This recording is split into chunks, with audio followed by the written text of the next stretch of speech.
Hi friends, I am K. Venkateswarlu, lecturer in history, Government Degree College, Medak. Today I am going to discuss about the Arabs invasion on India. Friends ఈరోజు నేను చర్చించబోయేటువంటి chapter భారతదేశంపై అరబ్బుల దండయాత్ర గురించి చర్చించబోతున్నాను. మరి Arabs ఎవరు? తొలిసారిగా ఇస్లాం మతాన్ని ఎవరు స్థాపించారు? మరి ఇస్లాం మత గురువులను ఏమంటారు? ఇస్లాం మత స్థాపకుడైనటువంటి మహమ్మద్ ప్రాఫెట్ ఇస్లాం మత సిద్ధాంతాలను ఏ సిద్ధాంతాలను సూచించాడు? మరి అదేవిధంగా అరబ్బులు అనేటువంటి వాళ్ళు భారతదేశంపై ఏ విధంగా దండెత్తారు? ఆ దండయాత్రలో ప్రధానమైనటువంటి నాయకుడు ఎవరు? మరి దండయాత్ర అనంతరం భారతదేశ చరిత్రపై అదేవిధంగా అరబ్బులపై కూడా ఏ విధమైనటువంటి ప్రభావం ఫలితాలు వచ్చేటువంటి విషయాన్ని గురించి చర్చించబోతున్నాను. దాదాపుగా భారతదేశం ఉన్నటువంటిది ఆసియా ఖండంలో ఉన్నటువంటి పెద్ద దేశం. మరి అతి ప్రాచీన కాలం నుంచి కూడా భారతదేశం అనేక విదేశీ దండయాత్రలకు లోనవుతూ వచ్చిందని చెప్పి కూడా మనం చెప్పవచ్చు. తొలిసారిగా పారసీకులు, అదేవిధంగా గ్రీకులు భారతదేశంపై దండెత్తడం, వీరి అనంతరం మౌర్యుల పతనానంతరం భారతదేశంపై దండెత్తినటువంటి వాళ్ళు ఇండో గ్రీకులు, సెకులు, పార్థియన్లు, కుషాన్లు అని చెప్పి కూడా మనం చెప్పవచ్చు. మరి ఈ విధమైనటువంటి ఈ దండయాత్రలను బట్టి చూస్తే మరి భారతదేశం ఉన్నటువంటిది అతి ప్రాచీన కాలం నుంచి విదేశీ దండయాత్రలకు గురవుతూ వచ్చిందని చెప్పి కూడా మనం చెప్పవచ్చు. మరి ఈరోజు మనము చర్చించబోయేటువంటి చాప్టర్ క్రీస్తు శకం 8వ శతాబ్దంలో భారతదేశంపై దండెత్తినటువంటి వ్యక్తులే అరబ్బులు అని చెప్పి కూడా మనం చెప్పవచ్చు. ఈ అరబ్బులు దండెత్తడం, వీరి అనంతరం భారతదేశంపై దండెత్తినటువంటి వ్యక్తులు తురుష్కులు అని చెప్పి కూడా మనం చెప్పవచ్చు.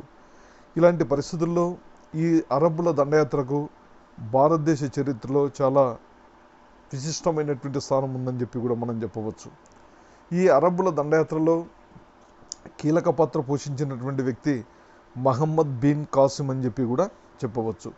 ఈ మహమ్మద్ బిన్ కాసిం అన్నటువంటి వ్యక్తి భారతదేశంపై దండెత్తి విజయాన్ని సాధించి భారతదేశంలో ఇస్లాం రాజ్యాన్ని స్థాపించడంలో కీలక పాత్ర పోషించాడని చెప్పి కూడా మనం చెప్పవచ్చు. మరి ఇలాంటి మహమ్మద్ బిన్ కాసిం అనంతరమే ఆనాడు అనేక మంది విదేశీయులు అయినటువంటి, అందులో ముఖ్యంగా గజ్నీ మహమ్మద్, గోరీ మహమ్మద్లు కూడా మరి భారతదేశంపై దండెత్తి అతి తక్కువ సమయంలోనే ఉత్తర భారతదేశంలో ఇస్లాం మతాన్ని వ్యాప్తి చేసినటువంటి వ్యక్తులు వీరని చెప్పి కూడా మనం చెప్పవచ్చు. ఈ విధంగా వీరు ఇస్లాం మతాన్ని స్థాపించడమే కాకుండా ఈ దేశంలో భారతదేశంలో ఉన్నటువంటి సంపదను కూడా దోచుకొని మరి ఆ ప్రాంతాలకు వెళ్ళి ఆ ప్రాంతాల్లో ఈ సంపదతో వాళ్ళ యొక్క రాజ్యాలను కూడా అభివృద్ధి పరుచుకున్నారని చెప్పి కూడా మనం చెప్పవచ్చు.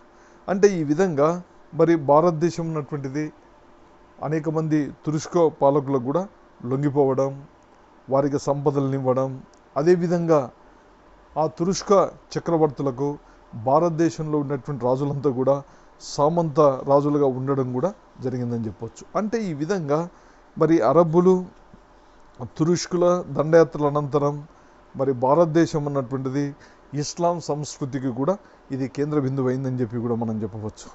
అంటే ఈ విధంగా మరి క్రీస్తు శకము 712 సంవత్సరంలో భారతదేశంపై దండెత్తినటువంటి మహమ్మద్ బిన్ కాసిం యొక్క దండయాత్రకు భారతదేశ చరిత్రలో చాలా ముఖ్యమైనటువంటి స్థానం ఉందని చెప్పి కూడా మనం చెప్పవచ్చు. ఇక ఇస్లాం మతాన్ని ఎవరు స్థాపించారు? మరి ఇస్లాం మతంలో ఉన్నటువంటి ప్రధాన సిద్ధాంతాల గురించి మనం ఒకసారి చర్చించబోతున్నాం. దాదాపుగా ఇస్లాం మతం అన్నటువంటిది అరేబియా ఖండంలో స్థాపించబడినటువంటి మతం అని చెప్పవచ్చు. మరి అరేబియా ఖండంలో ఇస్లాం మత స్థాపన కంటే ముందు అనేక తెగలకు, ఇది విగ్రహారాధకులకు కూడా ఈ ప్రాంతం నిలయం అని చెప్పి కూడా మనం చెప్పవచ్చు. మరి ఆ విధమైనటువంటి అరేబియా ప్రాంతంలోనే మరి ఇస్లాం మతం అన్నటువంటిది స్థాపించబడడం కూడా జరిగిందని చెప్పవచ్చు. ఇస్లాం అనేది అరేబియా పదం. ఈ వర్డ్ ఇస్లాం అనేటువంటి word it was totally related the Arabia. దీని యొక్క అర్థంని మనం పరిశీలిస్తే ఇస్లాం అంటే భగవంతునికి లొంగి ఉండడం, భగవంతుడు అంటే అల్లాహకు లొంగి ఉండడం అని చెప్పి కూడా మనం చెప్పవచ్చు. మరి ఇస్లాం మతాన్ని స్థాపించినటువంటి వ్యక్తి మహమ్మద్ ప్రవక్త అని చెప్పి కూడా మనం చెప్పవచ్చు. ఇస్లాం మత పవిత్ర గ్రంథాన్ని ఖురాన్ అని చెప్పి కూడా మనం చెప్పవచ్చు.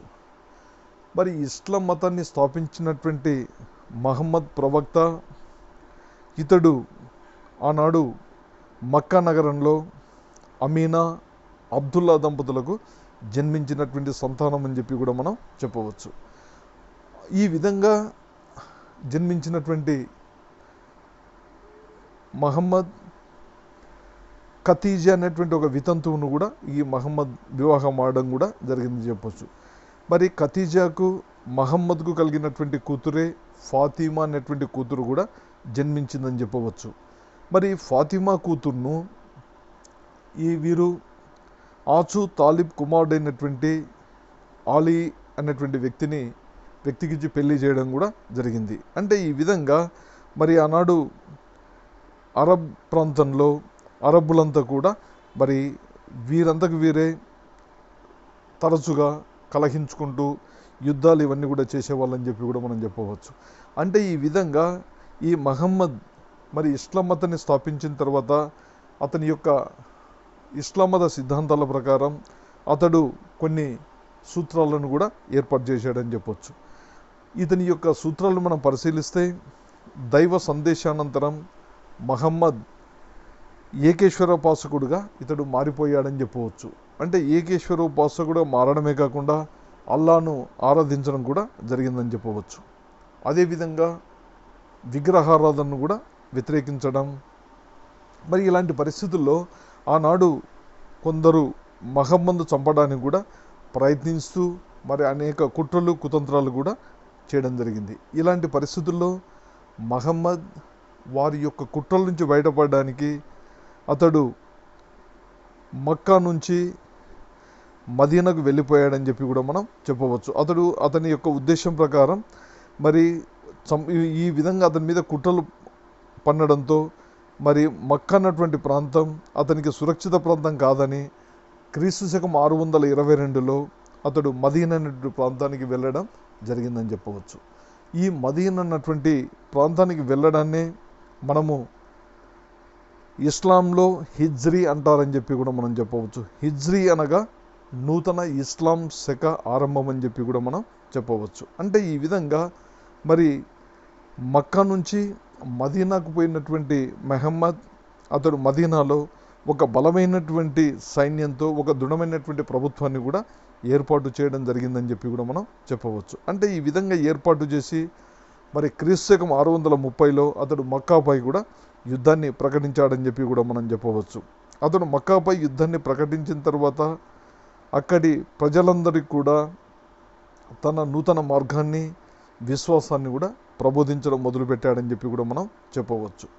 అంటే ఈ విధంగా అతడు మదీనాలో మరి మక్కాలో ఉన్నటువంటి అన్ని విగ్రహాలను కూడా కాబా తప్ప అన్నింటిని కూడా ఇతడు ధ్వంసం చేశాడని చెప్పి కూడా మనం చెప్పవచ్చు.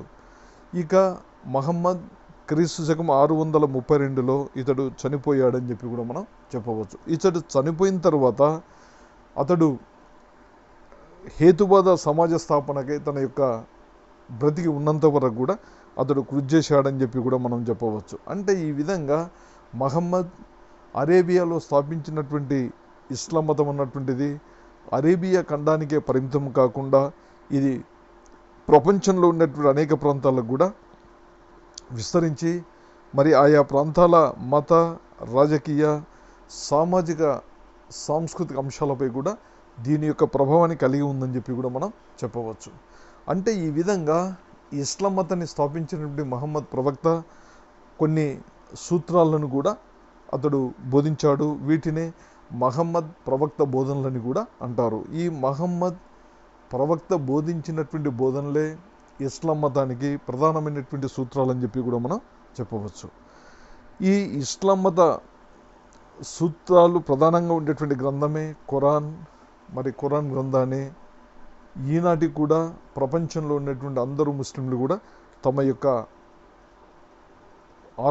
ఆరాధనా దైవంగా, ఆరాధనా గ్రంథంగా దాన్ని పాటించడం జరిగిందని చెప్పి కూడా మనం చెప్పవచ్చు.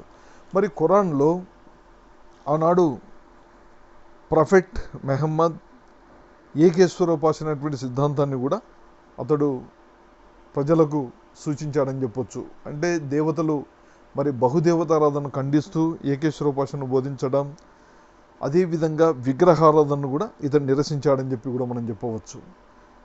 ఈ విధంగా ప్రాఫెట్ మహమ్మద్ అతడు బోధించినటువంటి బోధనలు ముఖ్యంగా 5 సూత్రాలను, 5 బోధనలను ప్రతి ముస్లిం కూడా తన జీవితంలో ఖచ్చితంగా వాటిని ఆచరించాలని చెప్పి కూడా అతడు చెప్పడం జరిగిందని చెప్పి కూడా మనం చెప్పవచ్చు. మరి అలాంటి 5 గ్రంథాల్లో 5 బోధనలో ముఖ్యమైనటువంటి బోధనలు ఒకటి కలీమా అని చెప్పి మనం చెప్పవచ్చు. కలీమా అంటే ఇస్లాంపై విశ్వాసాన్ని కలిగి ఉండడం. రెండవది నమాజ్. రోజుకు ప్రతి ముస్లిం కూడా అల్లాను 5 సార్లు ప్రార్థించడం చేయాలి. మూడవది రోజా, అంటే రంజాన్ నెలలో కఠిన ఉపవాసమైనటువంటి దీక్షలను పాటించడం. నాలుగవది జకాత్, పేదవారికి దానం చేయడం. 5వది హజ్. మహమ్మదీయుడు తన జీవితకాలంలో ఒక్కసారైనా కూడా మక్కాను సందర్శించడం అన్నటువంటిది మరి ప్రాఫెట్ మహమ్మద్ అతని యొక్క సూత్రాల్లో అతడు ఈ 5 సూత్రాలను కూడా బోధించాడని చెప్పి కూడా మనం చెప్పవచ్చు. మరి ఇవే కాకుండా ప్రాఫెట్ మహమ్మద్ బోధించినటువంటి సూత్రాల్లో ఇంకా ఖురాన్ అనేక మోరల్ వాల్యూస్కు సంబంధించి, నీతి నియమాలకు సంబంధించి అనేక సిద్ధాంతాలను కూడా ఇది బోధిస్తుందని చెప్పి కూడా మనం చెప్పవచ్చు. అది బోధించేటువంటి ప్రధాన సూత్రాల్లో అనేక నీతి నియమాలను బోధిస్తుంది. అదేవిధంగా తల్లిదండ్రులను గౌరవించడం, పేదవారికి దానం చేయడం, సమానత్వం, సోదరభావంను కూడా ఈ ఖురాన్ ఇస్లాం మతం బోధిస్తుందని చెప్పి కూడా మనం చెప్పవచ్చు. అదేవిధంగా ఆనాడు సమాజంలో ఉండేటువంటి సాంఘిక దురాచారాలను కూడా ఇస్లాం మతం అన్నటువంటిది ఖండించడం కూడా జరిగింది. వీటిలో భాగంగా బహుభార్యాతత్వాన్ని, అదేవిధంగా స్త్రీ ఒంటరి జీవితాన్ని ఇది అనుమతిస్తుందని చెప్పి కూడా మనం చెప్పవచ్చు. అదేవిధంగా మహమ్మద్ ప్రవక్త అనంతరం ప్రాఫెట్ చనిపోయిన తర్వాత మరి ఇస్లాం మతానికి సంబంధించినటువంటి అధికారం అంతా కూడా ఖలీఫా చేతుల్లోకి పోయిందని చెప్పి కూడా మనం చెప్పవచ్చు. ఈ విధంగా ఖలీఫా వచ్చినటువంటి మొదటి వ్యక్తి అబూబకర్ అని చెప్పి కూడా మనం చెప్పవచ్చు. అబూబకర్ అన్నటువంటి వ్యక్తి ప్రాఫెట్ మహమ్మద్ మరణానంతరం ప్రపంచ యావత్ ముస్లింలందరికీ కూడా ఆధ్యాత్మిక గురువు కావడం జరిగిందని చెప్పి కూడా చెప్పవచ్చు. ఇతన్నే ఖలీఫాగా కూడా గుర్తించారని చెప్పి కూడా మనం చెప్పవచ్చు. ఆనాడు ఇస్లాం మతంలో ప్రధానంగా సున్నీ, షియా అనేటువంటి 2 శాఖలు కూడా ఉండేవని చెప్పి కూడా మనం చెప్పవచ్చు. మహమ్మద్ అనంతరం 3 ఖలీఫాలు సున్నీలకు వారసులుగా, మరి చట్టబద్ధమైనటువంటి వారసులుగా ఇస్లాం మతానికి ఇస్లాం మత గురువులుగా కూడా చలామణి చేయడం జరిగిందని చెప్పి కూడా మనం చెప్పవచ్చు. ఆనాడు సున్నీలు షియాలను దురాక్రమణదారులుగా కూడా గుర్తించడం జరిగిందని చెప్పి కూడా మనం చెప్పవచ్చు. అంటే ఈ విధంగా మరి గతంలో ఈ ఖలీఫాలను వారి వారసులే ఎన్నుకునేటువంటి విధానం ఉండేది. మరి ఈ ఎన్నికలలో మనకు రాను వంశ పారంపర్యం అయిందని చెప్పి కూడా మనం చెప్పవచ్చు. ఇక ఫస్ట్ ఖలీఫా అబూబకర్ రెండవ ఖలీఫా అయినటువంటి ఓమర్ అని చెప్పి కూడా మనం చెప్పవచ్చు.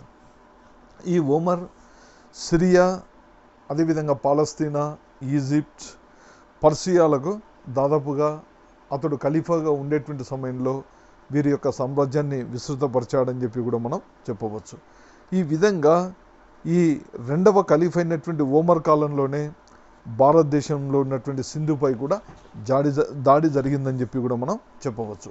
మరి ఈ విధంగా దీన్నే భారతదేశంలో అరబ్బుల సింధు దండయాత్ర అని చెప్పి కూడా చెప్పవచ్చు. ఈ సింధు దండయాత్ర గల కారణాలు అంటే what are the important causes for the invasion of Arabs on India. మరి దీని గురించి మనం పరిశీలిస్తే దాదాపుగా అనేక కారణాలు మనకు కనిపిస్తున్నాయని చెప్పి కూడా మనం చెప్పవచ్చు. దీనికి ఈ క్రీస్తు పూర్వము 8వ శతాబ్దంలో భారతదేశంపై అరబ్బులు దాడి చేయడానికి గల కారణాల్లో ఒకటి భారతదేశంలో ఉన్నటువంటి సంపదను కొల్లగొట్టడం. మనందరికీ తెలిసినటువంటి విషయం, భారతదేశం ఉన్నటువంటిది అతి ప్రాచీన కాలం నుంచి కూడా ఎంతో సౌభాగ్యవంతమైనటువంటిది, సిరి సంపదలతో ఉన్నటువంటి, ఆర్థిక సుసంపన్నంగా ఉన్నటువంటి సుసంపన్న దేశం భారతదేశం. మరి ఈ దేశంలో సంపద చాలా ఉంది. మరి వజ్ర వైడూర్యాలు, రత్నాలు, మణిమాణిక్యాలు లాంటి విలువైనటువంటి బంగారు సంపదకు నిలయమైనటువంటి దేశం భారతదేశం. కాబట్టి మరి ఈ అరబ్బులు తమ సామ్రాజ్యాన్ని అరేబియాలో విస్తరించుకోవాలన్నటువంటి ఉద్దేశంతో భారతదేశంపై దండెత్తడం జరిగిందని చెప్పి కూడా మనం చెప్పవచ్చు. అంటే ఈ విధంగా భారతదేశంలో ఉన్నటువంటి సంపద అరబ్బులను ఆకర్షించిందని చెప్పి కూడా మనం చెప్పవచ్చు. ఈ సంపదతో తమ దేశంలో కూడా మరి చక్కటి ప్రగతి పథానికి సంబంధించినటువంటి అభివృద్ధి కార్యక్రమాలను ఏర్పాటు చేయాలన్నటువంటి ఉద్దేశంతో ఈ అరబ్బులు భారతదేశంపై దండెత్తారని చెప్పి కూడా చెప్పవచ్చు. రెండవ కారణం సముద్ర దొంగలను నివారించడం. మరి గతంలో ముఖ్యమైనటువంటి ప్రయాణ సాధనం సముద్రయానం అని చెప్పి కూడా చెప్పవచ్చు. ఆనాడు ఒక దేశం నుంచి ఇంకొక దేశానికి వర్తక వ్యాపారాలు చేయాలన్నా, అదేవిధంగా ఒక దేశం నుంచి ఇంకో దేశానికి ప్రయాణించాలంటే కూడా ఖచ్చితంగా ప్రధానమైనటువంటి రవాణా సౌకర్యం సముద్ర మార్గం అని చెప్పి కూడా చెప్పవచ్చు. మరి ఆనాడు దేశ విదేశాల్లో అంతర్జాతీయ పరంగా కూడా వర్తక వ్యాపారాన్ని కూడా ఈ సముద్రయానంతోనే చేసేవాళ్ళని చెప్పి కూడా మనం చెప్పవచ్చు.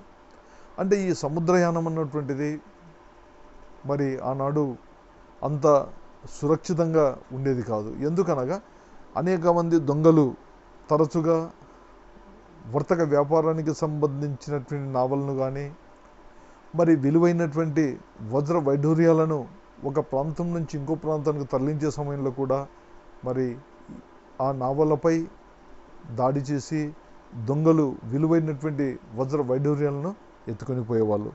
మరి ఇలాంటి పరిస్థితుల్లో ఇది ఎప్పటికైనా కూడా ప్రమాదభరితమైనటువంటి విషయాన్ని గుర్తించినటువంటి అరబ్బులు ఏ విధంగా సరే ఈ దొంగల బెడద నుంచి కాపాడుకోవాలన్నటువంటి ఉద్దేశంతో మరి భారతదేశంపైకి దండెత్తి ఈ దొంగలను నివారించాలన్నటువంటి భావనతో ఈ అరబ్బులు దాడి చేయడం జరిగిందని చెప్పి కూడా మనం చెప్పవచ్చు.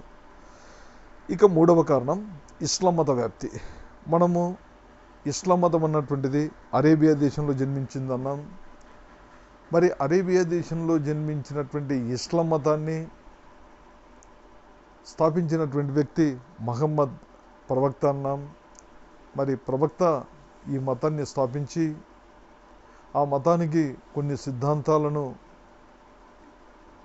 ఏర్పాటు చేయడం, తర్వాత క్రీస్తు శకం 632లో ప్రాఫెట్ మహమ్మద్ చనిపోయిన తర్వాత మరి అతడు స్థాపించినటువంటి మతానికి సంబంధించినటువంటి వ్యాప్తి, ఇతర కార్యకలాపాలను నిర్వహించడానికి ఖలీఫాలు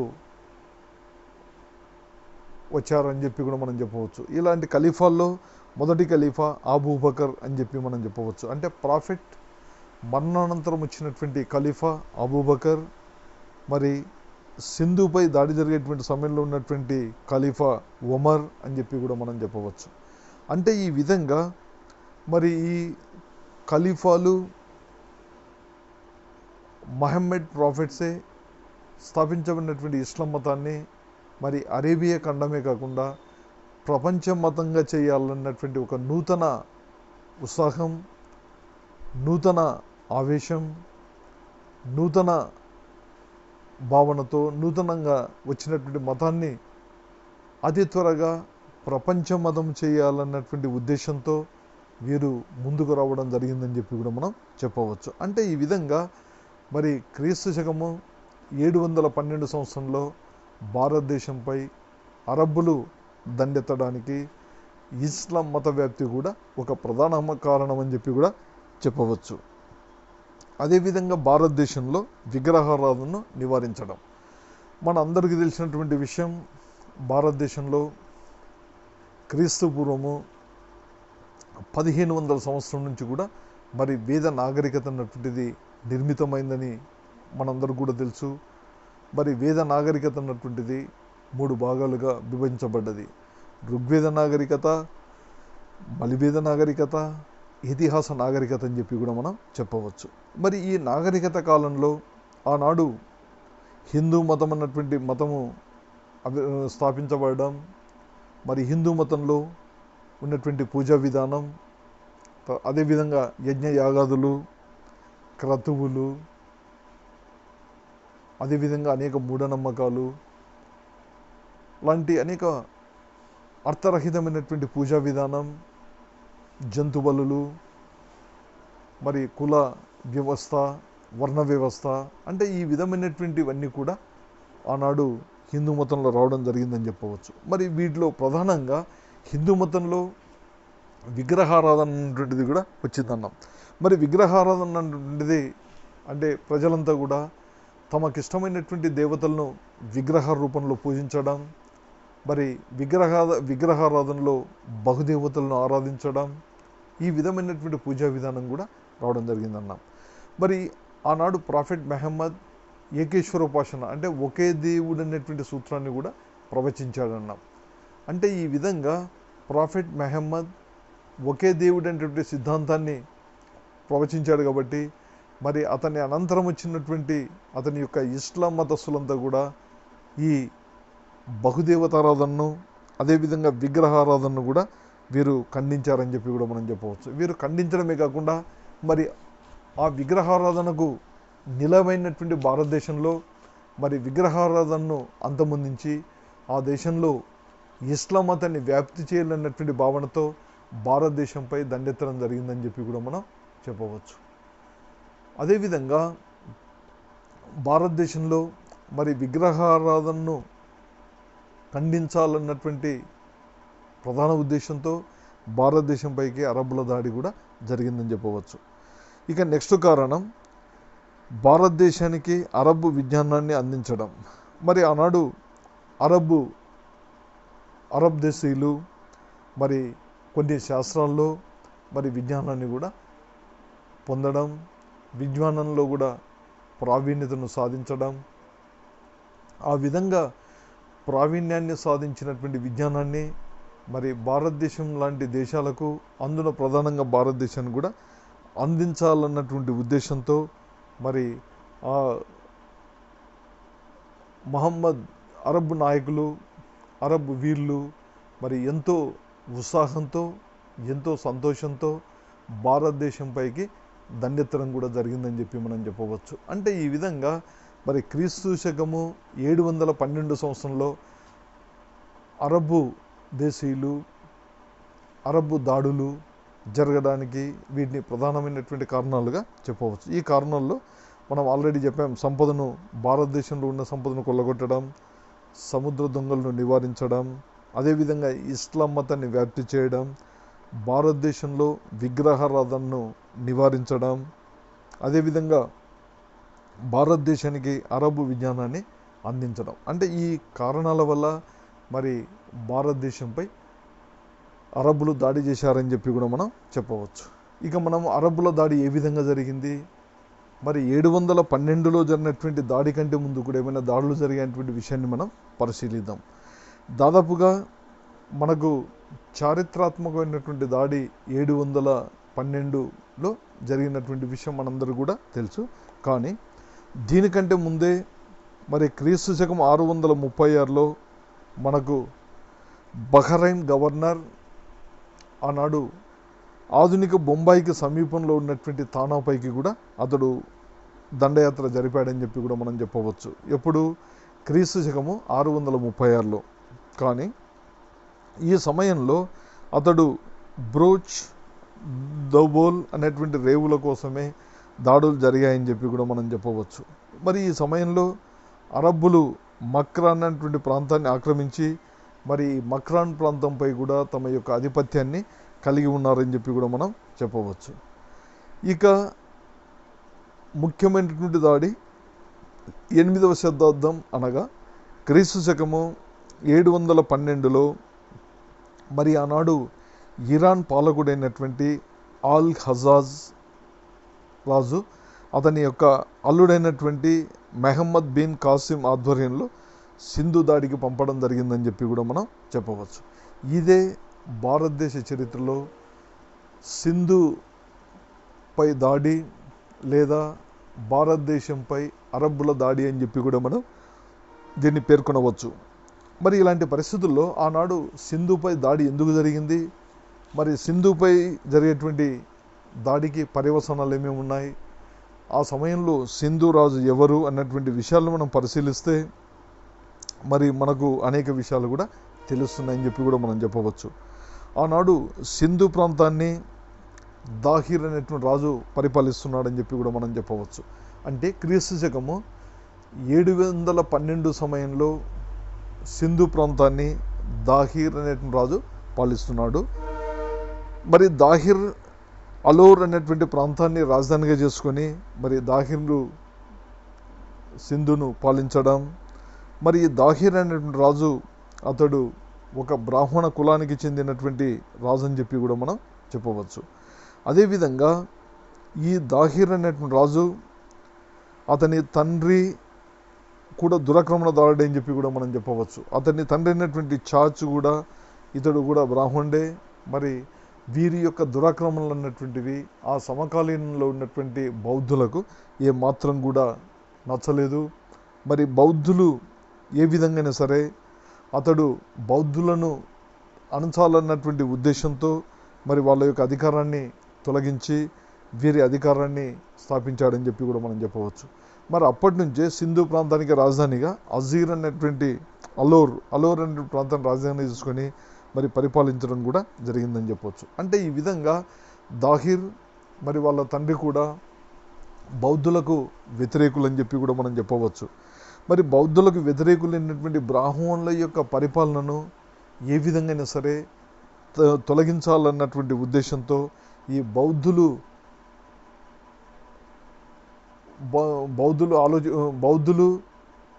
ఈ దాహిర్ పాలనను అంతమొందించాలన్నటువంటి భావనతో వీరంతా కూడా ముందుకు వచ్చారని చెప్పొచ్చు. మరి ఇదే సమయంలో ఈ అరబ్బుల దాడి జరగడం, మరి విదేశీయులైనటువంటి అరబ్బులకు ఈ బౌద్ధులు సహాయ సహకారాలు అందించడం, బౌద్ధులు ఈ అరబ్బులను ఆహ్వానించడం కూడా ఒక పరిణామం అని చెప్పి కూడా మనం చెప్పవచ్చు. అంటే దాహిర్ పాలనను విద్వేషించినటువంటి బౌద్ధులు మరి వాళ్ళని విద్వేషించడమే కాకుండా విదేశీయులను ఆహ్వానించారని చెప్పి మనం చెప్పవచ్చు. ఏ విధంగానే సరే మరి దాహిర్ పాలనతో విసిగిపోయినటువంటి బౌద్ధులు, అదేవిధంగా ప్రజలు వీరి పాలనను అంతమొందించాలని చెప్పి కూడా మరి ఆలోచిస్తూ అదే సమయంలో మరి ఎవరైనా విదేశీయులు ఒకవేళ ఈ దేశంపైకి వస్తే వాళ్లకు సహాయం చేయడానికి కూడా వీళ్ళంతా కూడా సిద్ధంగా ఉన్నారని చెప్పి కూడా మనం చెప్పవచ్చు. మరి అలాంటి పరిస్థితుల్లోనే అలాంటి దాడికి ముందు మరి క్రీస్తు శకం 711 సంవత్సరంలో ఆనాడు ఖలీఫాకు సింహళ రాజు కానుకలను పంపడం జరిగింది. విలువైనటువంటి కానుకలు, వజ్ర వైఢూర్యాలు ఇవన్నీ కూడా సింహలం నుంచి ఖలీఫాకు పంపడం జరిగింది. మరి ఆ విధంగా బయలుదేరినటువంటి నౌకలో ఈ విలువైనటువంటి వస్తువులు అన్నింటినీ కూడా పంపడం జరిగింది. మరి నౌకలో బయలుదేరినటువంటి విలువైనటువంటి వస్తువులను సముద్ర మార్గంలో దొంగలు వాటిని దోచుకోవడం కూడా జరిగిందని చెప్పవచ్చు. అంటే ఈ విధంగా మరి ఖలీఫాకు అందవలసినటువంటి వజ్ర వైడూర్యాలు, మరి కానుకలు ఇవన్నీ కూడా మధ్యన దోచుకోవడంతో తన సింధు రాజు యొక్క ప్రాంతంలో ఈ సంఘటన జరిగింది కాబట్టి మరి దీనికి సింధు రాజు బాధ్యత వహించి ఒకవేళ తన యొక్క నగలను తనకు అప్పగించాలి లేదా ఆ దొంగలను శిక్షించాలని చెప్పి కూడా హజ్జాజ్ సింధు రాజు అయినటువంటి దాహిర్ను కోరడం జరిగిందని చెప్పి కూడా మనం చెప్పవచ్చు. ఈ హజ్జాజ్ కోరినటువంటి కోరికను అదేవిధంగా దాహిర్ మరి తిరస్కరించాడని చెప్పి కూడా మనం చెప్పవచ్చు. ఎప్పుడైతే దాహిర్ తిరస్కరించాడో మరి ఆనాడు ఆల్ హజ్జాజ్ ఖలీఫాకు చెందినటువంటి తూర్పు ప్రాంతాల ప్రతినిధి అయినటువంటి హజ్జాజ్ ఖలీఫా అనుమతితో మరి మొదట అంటే కాసిం కంటే ముందే ఈ సింధుపైకి ఒబైదుల్లా అనేటువంటి వ్యక్తిని పంపడం జరిగిందని చెప్పి కూడా మనం చెప్పవచ్చు. ఈ ఒబైదుల్లా సైన్యాన్ని దాహిర్ మరి ఓడించి అతన్ని చంపడం కూడా జరిగిందని చెప్పి కూడా మనం చెప్పవచ్చు. అంటే ఒబైదుల్లా దాహిర్ చేతిలో 711లో చనిపోయాడని చెప్పి కూడా మనం చెప్పవచ్చు. మరి ఒబైదుల్లా అనంతరం ఖలీఫా తన అల్లుడైనటువంటి మహమ్మద్ బిన్ కాసిమ్ను భారత్ పైకి పంపడం జరిగిందని చెప్పి కూడా మనం చెప్పవచ్చు. ఈ వచ్చినటువంటి సమయంలో మరి ఆనాడు 712లో తొలి దశకంలోనే అతడు కొన్ని ప్రాంతాలు అంటే ఆనాడు ఆధునిక హైదరాబాద్గా పిలువబడినటువంటి ప్రాంతానికి దక్షిణ ప్రాంతాన్ని కూడా ఆక్రమించడం, మరి అదేవిధంగా వాణిజ్య ప్రాంతమైనటువంటి సెహవాన్ను కూడా ఏ విధమైనటువంటి ఆటంకం లేకుండా తొలుత మహమ్మద్ బిన్ కాసిం స్వాధీనపరచుకోవడం కూడా జరిగిందని చెప్పవచ్చు. అంటే ఈ విధంగా 712 కంటే ముందే మరి మహమ్మద్ బిన్ కాసిం 2 ప్రాంతాలను కూడా స్వాధీనపరచుకున్నాడు. ఇక 712లో మహమ్మద్ బిన్ కాసింకు మరి సింధు రాజైనటువంటి దాహిర్కు రేవార్ అనేటువంటి ప్రాంతంలో యుద్ధం జరిగిందని చెప్పి కూడా మనం చెప్పవచ్చు. ఈ భారతదేశ చరిత్రలో ఈ ఇద్దరికి 712లో జరిగినటువంటి యుద్ధాన్నే రేవార్ యుద్ధం అని చెప్పి కూడా మనం పిలవవచ్చు అని చెప్పి కూడా మనం చెప్పవచ్చు. మరి ఈ యుద్ధంలో ఇరుపక్షాలు కూడా సాహసోపేతంగా యుద్ధం చేసినప్పటికీ కూడా మరి యుద్ధంలో దాహిర్ అంటే సింధు రాజు అయినటువంటి దాహిర్ మరి మహమ్మద్ బిన్ కాసిం చేతిలో యుద్ధంలోనే ప్రాణాలు కోల్పోయాడని చెప్పి కూడా మనం చెప్పవచ్చు. మరి అతడు ప్రాణాలు కోల్పోయిన తర్వాత అతని భార్య అయినటువంటి రాణిబాయ్ ఒక 15,000 సైన్యంతో ఆమె కూడా యుద్ధానికి సన్నద్ధురాలై ఆమె కొంతవరకు వీరోచితంగా అరబ్ సైనికులతో ఎదురించి వారిని నిలువరించిందని చెప్పి కూడా మనం చెప్పవచ్చు. అంటే ఆమె వీరోచితంగా పోరాడినప్పటికీ కూడా మరి రాణిబాయ్ ఆమె వారి చేతిలో విజయాన్ని సాధించడం కష్టమన్నటువంటి విషయాన్ని గ్రహించి మరి ఆమె తన అనుచరులతో కలిసి ఆమె జోహార్కు పాల్పడడం జరిగిందని చెప్పి కూడా మనం చెప్పవచ్చు. జోహార్ అంటే మనందరూ కూడా తెలుసు, రాజపుత్ర మహిళలు మరి తమ రాజు శత్రువుల చేతికి చిక్కితే తమ మానానికి ఆటంకం అన్నటువంటి ఉద్దేశంతో వారంతా కూడా తమ స్వతహాగా వారంతకు వారే అగ్ని చితిలో దూకి ప్రాణాలను కోల్పోవడమే జౌహార్ అని చెప్పి కూడా మనం చెప్పవచ్చు. అంటే ఈ విధంగా మహమ్మద్ బిన్ కాసిం మరి దాహిర్తో జరిగినటువంటి రేవార్ యుద్ధంలో రాజును వధించడం, అదేవిధంగా రాణి యుద్ధంలో పాల్గొని మరి విజయము దూరంగా ఉందన్నటువంటి భావనతో ఆమె కూడా వెళ్ళిపోవడం జరిగిందని చెప్పి కూడా మనం చెప్పవచ్చు. అంటే ఈ విధంగా మరి మహమ్మద్ బిన్ కాసిం ఆ సమయంలో మరి రేవార్ యుద్ధంలో విజయాన్ని సాధించిన తర్వాత అతడు బ్రహ్మనాబాద్ అండ్ అలోర్ అనేటువంటి 2 ప్రాంతాలను కూడా అతడు స్వాధీనపరుచుకున్నాడని చెప్పి కూడా మనం చెప్పవచ్చు. అదేవిధంగా ఈ రేవారు యుద్ధంలో అతనికి అనేక మంది జాటులు, మేడులు అనేటువంటి తెగల వాళ్ళు కూడా మహమ్మద్ బిన్ కాసింకు చాలా సహకరించారని చెప్పి కూడా మనం చెప్పవచ్చు. ఇక దాహిర్ యొక్క కుమారులైనటువంటి జైసింగ్, పూగీలు కూడా అరబ్బుల చేతిలో మరి ఓటమిని పొంది బందీలు కావడం జరిగిందని చెప్పి కూడా మనం చెప్పవచ్చు. అంటే ఈ విధంగా 712 అనంతరం ఆనాడు మహమ్మద్ బిన్ కాసిం చేతిలో ఓడిపోయినటువంటి సింధు రాజు అయినటువంటి దాహిర్ చనిపోయాడు. భార్య ఆమె జోహార్ చేసుకోవడం, ఇద్దరు కొడుకులు కూడా మరి ఓటమి పొందారని చెప్పి కూడా మనం చెప్పవచ్చు. అంటే ఈ విధంగా సింధు ప్రాంతం అన్నటువంటిది అరబ్బుల పాదక్రాంతం అయిందని చెప్పి కూడా మనం చెప్పవచ్చు. ఇక క్రీస్తు శకం 713లో బంగారు నగరంగా ప్రసిద్ధిగాంచినటువంటి ముల్తాన్ అనే ప్రాంతంపై కూడా కాసిం దాడి చేసి ఆ ప్రాంతాన్ని కూడా స్వాధీనపరచుకోవడం జరిగిందని చెప్పి కూడా మనం చెప్పవచ్చు. ఇక 716లో ఆనాడు సింహాసనానికి నూతనంగా వచ్చినటువంటి నూతన ఖలీఫా మరి కాసింను సింధు రాజ్యం నుంచి వెనక్కి రమ్మని చెప్పి కూడా రప్పించి మరి 716లో కాసింని చంపించాడని చెప్పి కూడా మనం చెప్పవచ్చు. అంటే ఈ విధంగా మరి భారతదేశ చరిత్రలో ఇస్లాం విజయ పతాకాన్ని ప్రథమంగా భారత గడ్డ మీద ఎగరవేసినటువంటి కీర్తి మహమ్మద్ బిన్ కాసింకి దక్కుతుందని చెప్పి కూడా మనం చెప్పవచ్చు. అంటే ఈ విధంగా మరి 712లో రేవార్ యుద్ధానంతరం నుంచి కూడా మరి సింధు ప్రాంతంలో ఈ అరబ్బుల యొక్క అధికారం క్రీస్తు శకం 781 వరకు కూడా మరి నడిచింది. మరి అప్పటి నుంచి ఖలీఫా యొక్క అధికారం అన్నటువంటిది నామమాత్రం అయిందని చెప్పి కూడా మనం చెప్పవచ్చు. అంటే ఈ విధంగా మరి మహమ్మద్ బిన్ కాసిం అన్నటువంటి వ్యక్తి భారతదేశంలో తొలిసారిగా విజయ పతాకంతో అరబ్బుల జెండాను ఎగరవేసినటువంటి కీర్తి ఆయనకు దక్కుతుందని చెప్పి కూడా మనం చెప్పవచ్చు. ఇక ఇతని అనంతరం మరి 11వ శతాబ్దంలో భారతదేశంపైకి మరి తురుష్కులైనటువంటి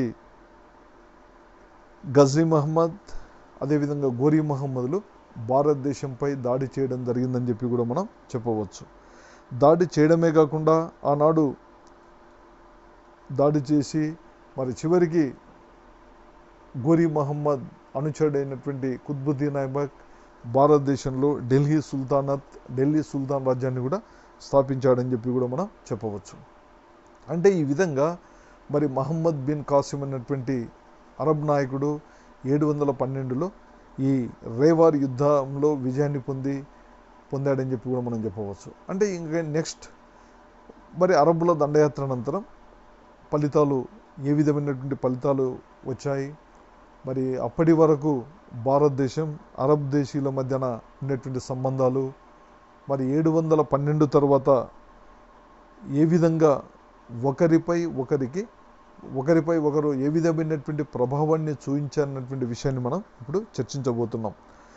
దాదాపుగా అరబ్బులు సింధు రాజ్యాన్ని జయించినప్పటికీ కూడా మరి ఈ సింధు యుద్ధంలో సింధు దండయాత్రలో అరబ్బులు విజయాన్ని సాధించినప్పటికీ కూడా మరి భారతదేశ చరిత్రపై వీరు ఏ విధమైనటువంటి శాశ్వత ప్రభావాన్ని చూపించలేకపోయారని చెప్పి కూడా మనం చెప్పవచ్చు. మరి దీనికి ఉదాహరణగా లేనేపూల్ అన్నటువంటి చరిత్రకారుడు ఈ విధంగా చెప్తాడు. లేనేపూల్ ఫలితాలు ఇవ్వని ఒక ఘన విజయం అంటున్నాడు. అంటే అరబ్బుల యొక్క సింధు దండయాత్రను లేనేపూల్ అన్నటువంటి చరిత్రకారుడు ఇది ఏ విధమైనటువంటి సత్ఫలితాలు ఇవ్వనటువంటి ఒక ఘన విజయం అని చెప్పి కూడా దీన్ని అతడు చెప్పడం జరిగిందని చెప్పి మనం చెప్పవచ్చు.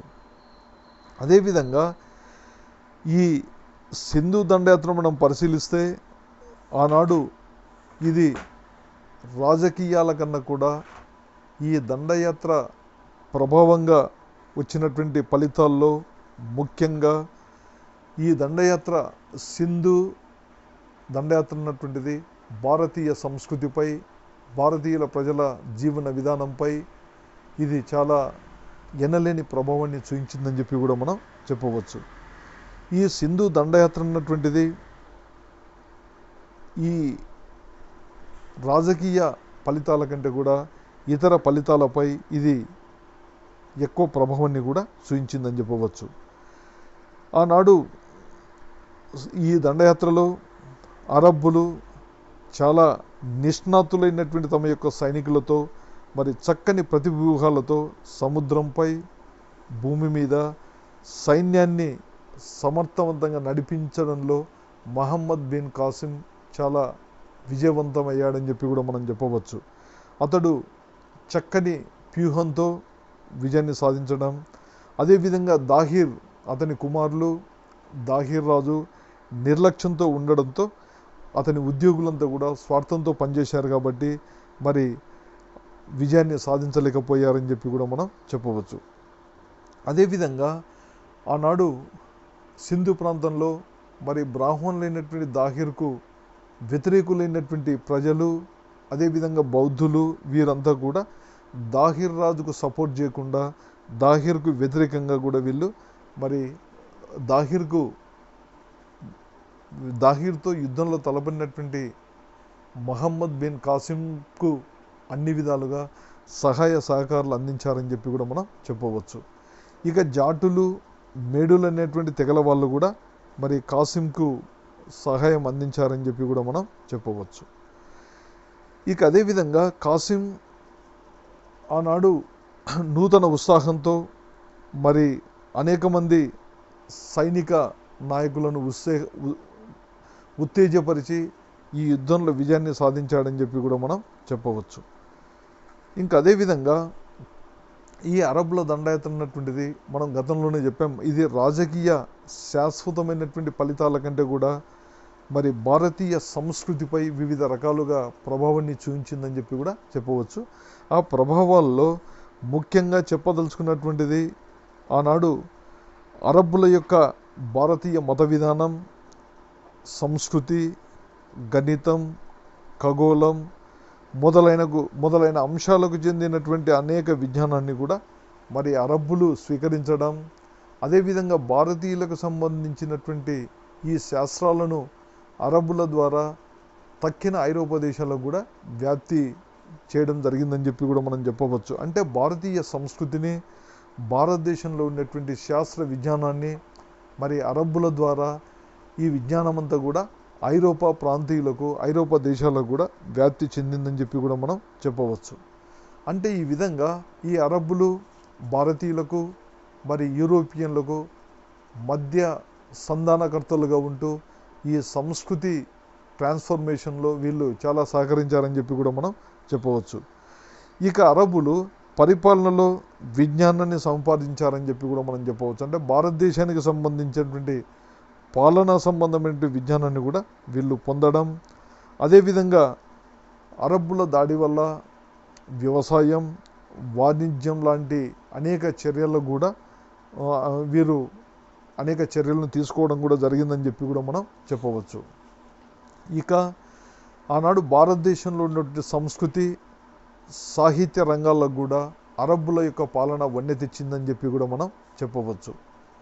ఆనాడు ప్రపంచ ప్రఖ్యాతిగాంచినటువంటి భారతీయుల అద్భుతమైనటువంటి రచనలైనటువంటి బ్రహ్మగుప్తుని బ్రహ్మ సిద్ధాంతం, చరకుని చరక సంహిత, విష్ణువర్మ పంచతంత్రం మొదలైన అనేక గ్రంథాలు కూడా ఆనాడు అరబిక్ భాషలో వీటిని అనువదించారని చెప్పి కూడా మనం చెప్పవచ్చు. అంటే ఈ విధంగా భారతదేశంలో ఉన్నటువంటి ఈ గ్రంథాలన్నింటినీ కూడా మరి భారతీయ భాషల నుంచి అరబిక్ భాషలో అనువదించడం కూడా జరిగిందని చెప్పవచ్చు.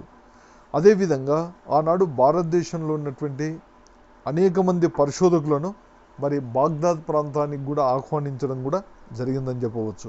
ముఖ్యంగా హరూన్ రషీద్ క్రీస్తకం 786 నుంచి 808 మధ్య ప్రాంతంలో ఉన్నటువంటి ఖలీఫా ఆనాడు అనేక మంది భారతదేశంలో ఉన్నటువంటి తత్వవేత్తలు, ఖగోళ శాస్త్రజ్ఞులు, వైద్యులు వీళ్ళందరినీ కూడా మరి బాగ్దాదుకు పంపి మరి బాగ్దాదులో ఉంటూ ఆనాడు వీరి విషయాలు అరబ్బులకు తెలియజేస్తూ మరి బాగ్దాదులో ఉన్నటువంటి విజ్ఞానవంతులు పండితుల నుంచి కూడా అనేక నూతన విషయాలను వీరు నేర్చుకోవడం జరిగిందని చెప్పి కూడా మనం చెప్పవచ్చు.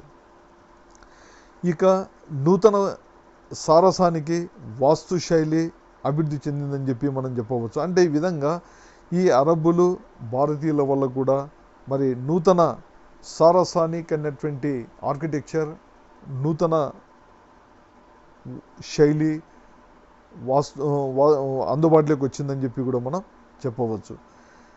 అదేవిధంగా ఆనాడు భారతీయులు అరబ్బు సంగీత మిశ్రమంగా వర్ణించేటువంటి హిందుస్థానీ సంగీతంని కూడా నేర్చుకున్నారని చెప్పవచ్చు. అప్పటి నుంచే భారతీయ అరబ్బుల యొక్క సంగీత మిశ్రమంగా వచ్చినటువంటి సంగీతమే హిందుస్థాన్ సంగీతం అని చెప్పి కూడా మనం చెప్పవచ్చు. అదేవిధంగా ఆనాడు అరబ్బు ఖగోళ శాస్త్రజ్ఞుడు మన భారతదేశంలో ఉన్నటువంటి బెనారస్లో ఒక 10 సంవత్సరాల పాటు ఉండి మరి భారతదేశ ఖగోళ శాస్త్ర గొప్పతనాన్ని, భారతదేశ ఖగోళ విజ్ఞానాన్ని కూడా అతడు నేర్చుకోవడం జరిగిందని చెప్పి కూడా మనం చెప్పవచ్చు. అతని యొక్క పరిజ్ఞానం చాలా ఖగోళ శాస్త్రంలో అపూర్వమైనటువంటి పరిజ్ఞానాన్ని కూడా అతడు పొందాడని చెప్పి కూడా మనం చెప్పవచ్చు. అదేవిధంగా భారతదేశంలో ఉన్నటువంటి హిందూ ప్రతినిధి కోరిక మేరకు మరి క్రీస్తు శకం 886లో ఖురాన్ను సింధు భాషలో కూడా అనువదించారని చెప్పి కూడా మనం చెప్పవచ్చు. అంటే ఈ విధంగా అరబ్బుల దండయాత్ర అనంతరం భారత అరబ్బు దేశాలు చాలా అపారమైనటువంటి, చాలా అశేషమైనటువంటి విజ్ఞానాన్ని సముపార్జించాయని చెప్పి కూడా మనం చెప్పవచ్చు. అంటే ఈ విధంగా రెండు దేశాలు, ఒక దేశం యొక్క విజ్ఞానాన్ని ఇంకొక దేశం, ఇంకో దేశం యొక్క విజ్ఞానాన్ని ఇంకొక దేశం ఆస్వాదించడమే కాకుండా, సముపార్జించడమే కాకుండా ఈ రెండు దేశాలు కూడా ఆయా సంస్కృతుల ప్రగతికి దోహదపడ్డాయని చెప్పి కూడా మనం చెప్పవచ్చు. అదేవిధంగా భారతదేశంపై అరబ్బుల దండయాత్ర ప్రభావ ఫలితంగా చర్మకళ కూడా చాలా డెవలప్ అయిందని చెప్పి కూడా మనం చెప్పవచ్చు. ఆనాడు చర్మకళ వృత్తిలో మరి మక్రాన్ అదేవిధంగా సింధు మక్రాన్ చర్మకారులకు కుఫా చర్మకారులు చాలా శిక్షణ ఇచ్చారని చెప్పి కూడా మనం చెప్పవచ్చు.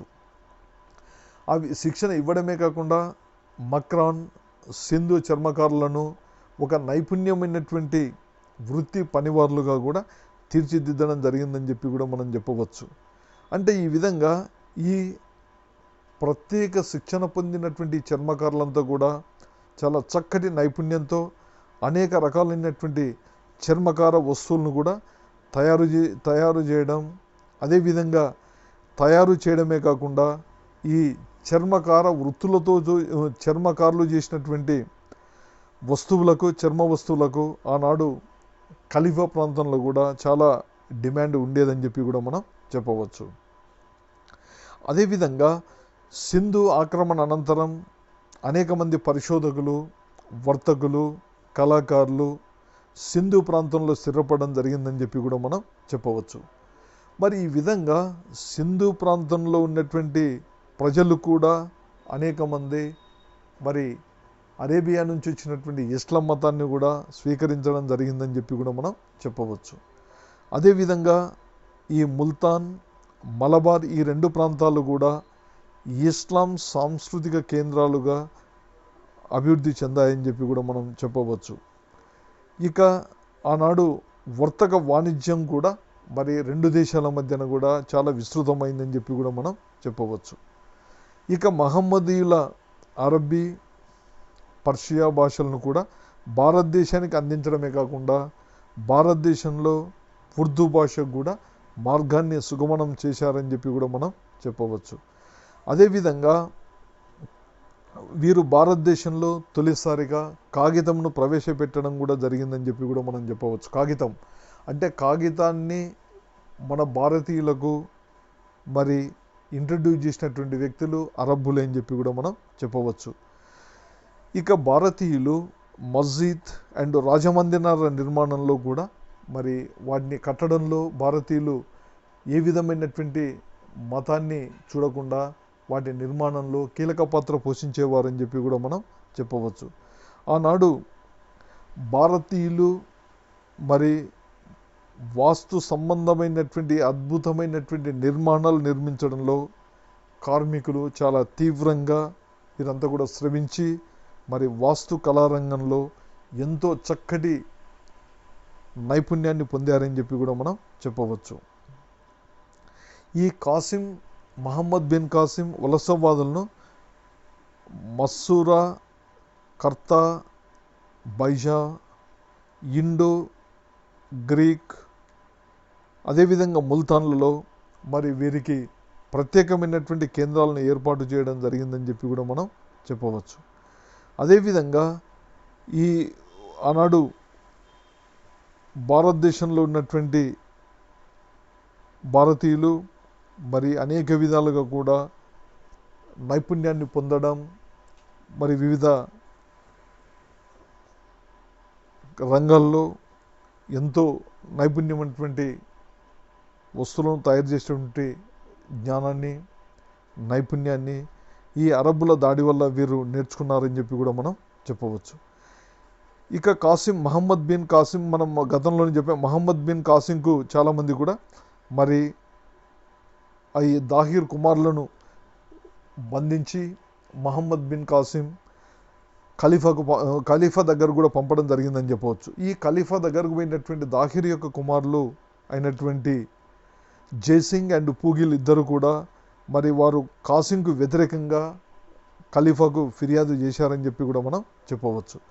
ఆ విధంగా వాళ్ళ యొక్క ఫిర్యాదు ప్రకారం ఖలీఫా కాసింను శిక్షించడం, అదేవిధంగా కాసిం మరణంతో మరి ఎప్పుడైతే కాసిం చనిపోయాడో అప్పటి నుంచి అరబ్బులు బలహీనమైనటువంటి పాలకుల వల్ల ఉత్తర భారతదేశంలో అరబ్బుల పాలన అన్నటువంటిది క్రమంగా తగ్గుతూ వచ్చిందని చెప్పి కూడా మనం చెప్పవచ్చు. అంటే ఈ విధంగా అరబ్బులు అన్నటువంటి వ్యక్తులు మరి భారతదేశంపై దండెత్తడంతో మరి రెండు దేశాల మధ్యన కూడా రాజకీయ సంబంధమైనటువంటి ఫలితాల కంటే కూడా ఆర్థిక, సామాజిక, సాంస్కృతిక, వాస్తు లాంటి కళారంగాల్లో ఎన్నో అపూర్వమైనటువంటి విజయాలు, ఎన్నో అమోఘమైనటువంటి ఫలితాలు ఇవన్నీ కూడా జరగడం జరిగిందని చెప్పవచ్చు. అందువలన ఈ అరబ్బుల దండయాత్ర గురించి సర్ వుస్లీ హేగ్ అన్నటువంటి చరిత్రకారుడు ఈ విధంగా అభివర్ణించడం జరుగుతుంది. అరబ్బులు విశాలమైనటువంటి భారతదేశంలో కొంత భాగాన్ని మాత్రమే జయించారని, వారి దండయాత్ర ప్రభావం ఆ భాగం పైనే ఉందన్నారు. అదేవిధంగా హబీబుల్లా అనేటువంటి చరిత్రకారుడు ఈ విధంగా పేర్కొంటున్నాడు. అరబ్బులకు భారతదేశంలో సమర్థవంతమైన రాజకీయ అధికారానికి దైవం అనుమతి ఇవ్వలేదని చెప్పి కూడా అతడు పేర్కొనడం జరిగిందని చెప్పి కూడా మనం చెప్పవచ్చు. అదేవిధంగా సింధు, ముల్తాన్ ప్రాంత గవర్నర్లు కూడా స్వతంత్రం ప్రకటించుకోవడం, అదేవిధంగా తురుష్కులు ఆఫ్ఘన్ల మాదిరే అరబ్బులు వీళ్ళు కూడా మతవాదులు కాదని చెప్పి కూడా మనం చెప్పవచ్చు. అంటే ఈ విధంగా వీరు మరి తురుష్కులు ఆనాడు వారి మతేతర విధానాల వల్ల భారతదేశంలో మత సామరస్యం లాంటి ప్రగతిని కొనసాగించిందని చెప్పి కూడా చెప్పవచ్చు. అంటే ఆనాడు ఈ దండయాత్రల వల్ల మరి రాజకీయంగా సమర్థవంతమైనటువంటి రాజపుత్రులు అరబ్బులను సింధు, ముల్తాన్ రెండు ప్రాంతాలకే పరిమితం చేశారని చెప్పి కూడా మనం చెప్పవచ్చు. వీరు రాజకీయంగా వీరిని పరిమితం చేయడం, అదేవిధంగా ఈ అరబ్బులు మరి సింధు, ముల్తాన్ ప్రాంతాలకే పరిమితమైనప్పటికీ కూడా ఆనాడు భారతదేశంలో ఉన్నటువంటి పెద్ద మతమైనటువంటి హిందూ మతం, మరి హిందూ మతంలో ఉన్నటువంటి దేవాలయాల నిర్మాణానికి, గుడిలో పూజలకు హిందువులను అరబ్బులు అనుమతించారని చెప్పి కూడా మనం చెప్పవచ్చు. వీరు మరి ఆనాడు హిందువులపై నామమాత్రమైనటువంటి జిజియా పన్నును కూడా విధించి జిజియా పన్నును కూడా వసూలు చేశారని చెప్పి కూడా మనం చెప్పవచ్చు. అదేవిధంగా ఈ అరబ్బులు వారి యొక్క ప్రాంతాలను, పాలనా సౌలభ్యం గురించి రాజ్యాన్ని ఇక్తాలుగా కూడా విభజించారని చెప్పవచ్చు. అదేవిధంగా సైనికులకు మరి జాగీర్లను ఇవ్వడం కూడా జరిగిందని చెప్పవచ్చు. మరి వీరి కాలంలో ఆనాడు భారతదేశంలో అనేక భవనాల నిర్మాణం మరి పరిపాలన కూడా ఏర్పాటు చేయబడడం, మరి పాలనా సంబంధమైనటువంటి కొన్ని కొత్త ఏర్పాట్లు, తర్వాత సాంస్కృతికంగా వాస్తుపరంగా కూడా మరి భారతదేశంలో ప్రగతిని భారతదేశంలో ఈ విధమైనటువంటి ప్రభావాన్ని చూపించడంలో అరబ్బు దండయాత్ర అన్నటువంటిది చాలా కీలక పాత్ర పోషించిందని చెప్పి కూడా మనం చెప్పవచ్చు. అంటే ఈ విధంగా మనము ముగింపులో మరి క్రీస్తు శకము 712లో మహమ్మద్ బిన్ కాసిం అన్నటువంటి వ్యక్తి భారతదేశంపై దాడి చేసినటువంటి తొలి ముస్లిం నాయకుడు అని చెప్పి కూడా మనం చెప్పవచ్చు. ఈ ముస్లిం నాయకుడు దాడితో ఆనాడు భారతదేశంపైకి మరి తురుష్కులు తరచుగా దాడి చేయడం, ఈ దాడిలో భాగంగానే గజ్నీ మహమ్మద్, గోరీ మహమ్మద్లు కూడా భారతదేశంపై దాడి చేసి మరి భారతదేశంలో ఉన్నటువంటి సంపదను దోచుకొని భారతదేశంలో తురుష్క సామ్రాజ్య స్థాపనకు మరి అరబ్బుల దండయాత్ర అన్నటువంటిది కీలక పాత్ర పోషించిందని చెప్పి కూడా మనం చెప్పవచ్చు.